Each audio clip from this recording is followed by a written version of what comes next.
बात और देखिए संदीप सिंह लोधी का बयान आप देखना, शिक्षा मंत्री जो हैं उन्होंने बोला था जहां पर बीच में जल भराव है वहां पर विद्यालय को मर्ज नहीं किया जाएगा। और अभी हम रिपोर्टिंग करके आए हैं, बीच में पानी भर रहा है और उस विद्यालय का नाम है भूरा नगला प्राथमिक विद्यालय जो कि अरोठा शिफ्ट हो गया। और बीच में कितने बड़ा पानी पड़ा था बड़े बच्चों को आने जाने में दिक्कत हो सकती है, वहां पर भी इन सारी चीजों का ध्यान रखा गया। जैसे कि बुंदेलखंड है और भी हमारे काफी सारे इस तरह के इलाके हैं जहाँ पे नदी नाले कोई या इस तरह कोई सुविधा मतलब बच्चों को असुविधा हो रही है विद्यालय जाने में, वहां पे सख्त निर्देश दिए गए हैं कि वो विद्यालय भले ही अगर हम कम छात्रों का विद्यालय भी चला रहे हैं तो वो कम छात्रों का विद्यालय भी चलता रहेगा। बच्चों की जो शिक्षा के लिए उनको बेहतर गुणवत्ता की शिक्षा देने की हमारी प्राथमिकता है, हम उस पर अभी भी कार्य कर रहे हैं। ऐसे स्थानों पे अभी। नमस्कार दोस्तों, मैं हूं आपका अपना बॉबी सिंह जाट और आज हम एक विद्यालय की कवरेज करने आए हैं। प्राथमिक विद्यालय नगला भूरा विकास खंड सादाबाद जनपद हाथरस, जो भी एक योगी जी की महत्वपूर्ण योजनाओं का एक हिस्सा बन चुकी है और ये विद्यालय भी अब मर्ज हो चुका है। इसे 3-4 दिन पहले वे से ही बंद कर दिया गया है। विद्यालय का रखरखाव वास्तव में बहुत अच्छा है। यहाँ पर टीचरों को कोई भी आरोप नहीं लगाया जा सकता है। जगमोहन जी ज़रा एक बार सारी चीज़ों को दिखाएं। हम फाटक से बाहर हैं क्योंकि फाटक के बाहर ताला लगा हुआ है, तो हम बाहर बाउंड्री बाहर से ही कवरेज करने का प्रयास कर रहे हैं। विद्यालय की सजावट, विद्यालय में हरियाली, विद्यालय की रंगाई पुताई और सफाई जैसा 4-5 दिन पहले से बंद हो चुका है, उसके बावजूद भी विद्यालय में काफ़ी सफाई है। तो यहाँ के टीचरों को तो मैं कोई दोष दे ही नहीं सकता कि वो नहीं पढ़ाते, जब इतनी अच्छी वाटिका बच्चों के लिए एकदम हरियाली भरा वातावरण बना हुआ है। तो यहाँ पर टीचरों की कोई भी गलती किधर भी नज़र नहीं आती है।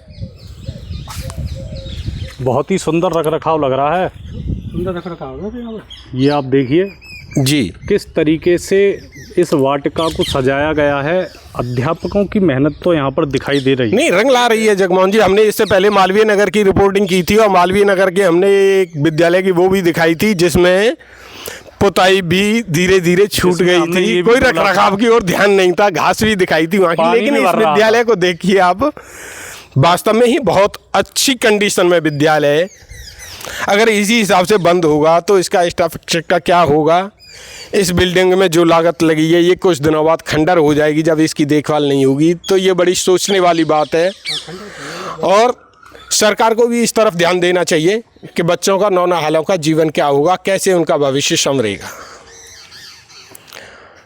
और अभी हम इन स्कूल में पढ़ने वाले बच्चों के अभिभावकों से भी मुलाकात करेंगे, देखते हैं उनकी राय क्या है।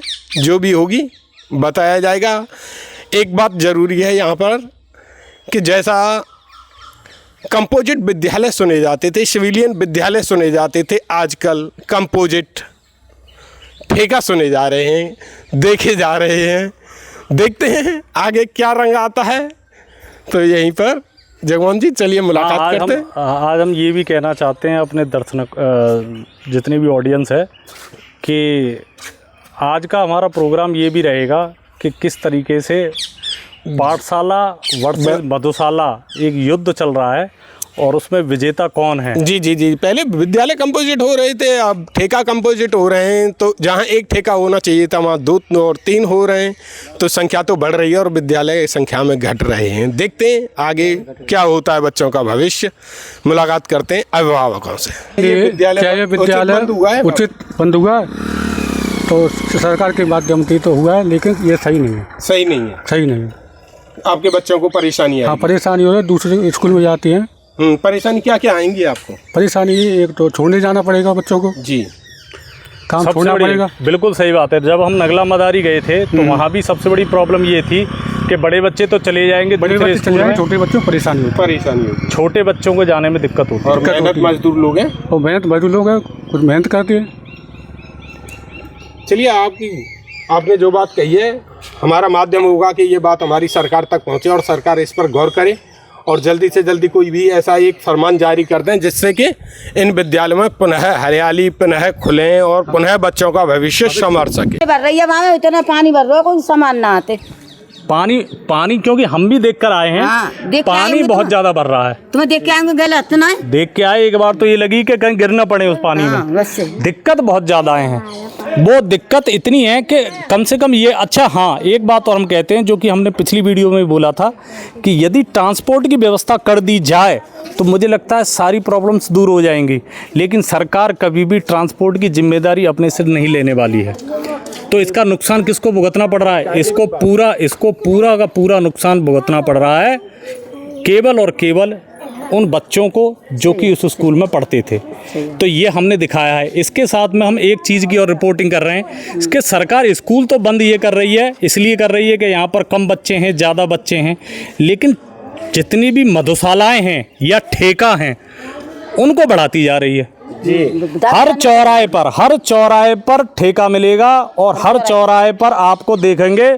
और वो आपने नाम तो सुना ही होगा, कंपोजिट विद्यालय, नाम सुना है? कंपोजिट विद्यालय, हाँ भैया, कंपोजिट विद्यालय का नाम सुना है?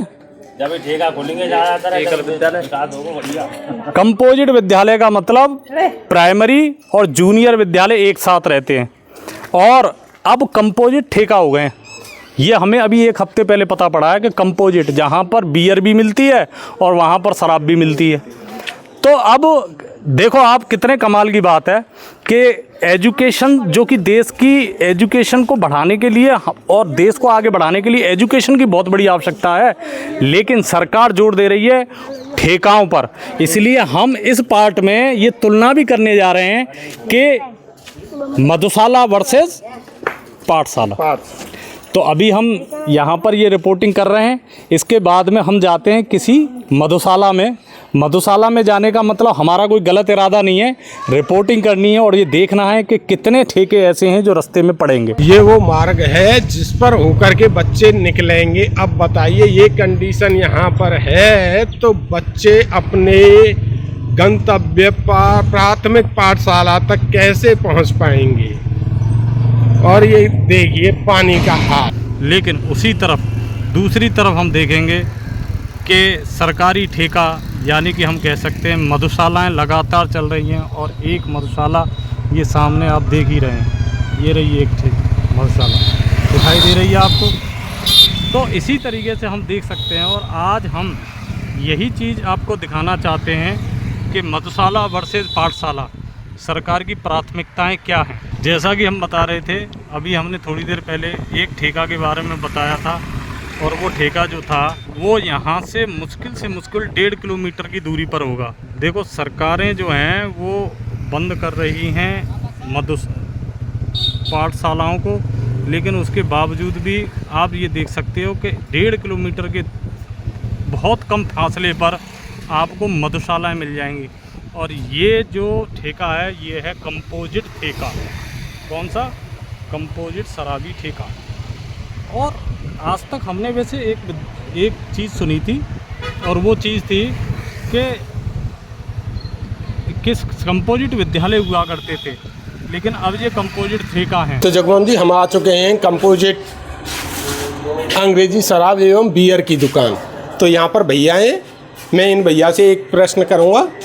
और तो भैया, इस कंपोजिट अंग्रेजी शराब एवं बियर की दुकान लिखी हुई है, कंपोजिट का अर्थ क्या होता है? कंपोजिट मतलब एक बियर एंड दारू के एकजुट हो गए हैं। पहले क्या अलग अलग थे, अब एक साथ हो गए हैं दोनों। यानी कहने का मतलब ये है कि अब ये एक ही छत के नीचे है। हाँ, एक ही जगह दोनों चीज़ मिलेंगी। पहले अलग अलग मिलती थी, मतलब बियर अलग मिलेगी और दारू अलग। अब एक साथ मिलती है दोनों चीज़ें, एक ही लाइसेंस है दोनों का। देसी नहीं है अब? देसी का अलग होता है। अच्छा, देसी अलग रहेगा।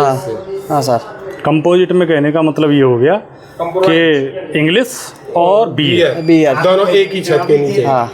यानी अब कहने का मतलब ये है जगमोहन जी कि पीने वालों को दूसरी जगह नहीं जाने परेशानी पड़ेगा। जैसे इंग्लिश पीनी है वो भी, और परेशानी न हो वो भी है, उन्हें कोई भी परेशानी न हो। पीने तो वालों एक ही छत के नीचे उनकी सुविधाओं का पूरा ख्याल रखने का शासन प्रयास कर रहा है। बिल्कुल, जैसे कि अभी हमने आपको बताया था और हम इस चीज़ की तुलना कर रहे थे कि पाठशाला वर्सेस मधुशाला, किस तरीके से सरकार पाठशालाओं को बंद कर रही है और मधुशालाओं पे जोर ज़्यादा है।